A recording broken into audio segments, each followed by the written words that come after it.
हर बार जब पति अपनी पत्नी को धोखा देता है तो पत्नी के हाथ में एक कंगन प्रकट हो जाता है, और जब पति 3 बार बस बहुत हो गया कह देता है तो वही कंगन हरे धुएं में बदलकर गायब हो जाता है। यह पत्नी कोई साधारण औरत नहीं होती, बल्कि वह फॉक्स क्लैन की ऊपरी सीमा पर रहने वाली एक आत्मा होती है, जिसे हो परिवार के पूर्वजों के एहसान चुकाने के लिए इंसानी दुनिया में 100 साल तक बाउजिया फेरी बनकर रहना पड़ता है। इसी दौरान वह हो परिवार के वारिस से सच्चा प्रेम कर बैठती है और 100 साल का समझौता पूरा होने के बाद भी उसे छोड़ना नहीं चाहती।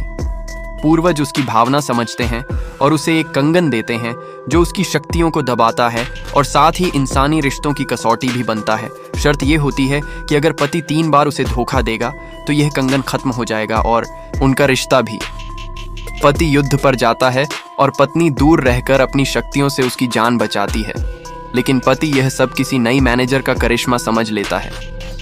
जब वह जीतकर लौटता है तो उसी मैनेजर को गर्भवती हालत में घर ले आता है और कहता है कि वह उसकी जान बचाने वाली है, इसलिए अब वह उसे उपपत्नी के रूप में रखेगा। पत्नी टूट जाती है क्योंकि जिसे उसने बचाया वही उसकी सच्चाई पर सवाल उठा देता है। उसी समय कंगन फिर प्रकट हो जाता है। नई औरत चालाक होती है और धीरे धीरे पत्नी की जगह उसका कमरा और उसकी पहचान छीनने लगती है, जबकि पति सब कुछ देखकर भी अनदेखा करता रहता है। पत्नी को पता चलता है कि यह नई औरत असल में एक दैत्य है जो पति की ऊर्जा चूस रही है, लेकिन प्रेम में अंधा पति उसे वहम और पागलपन समझता है।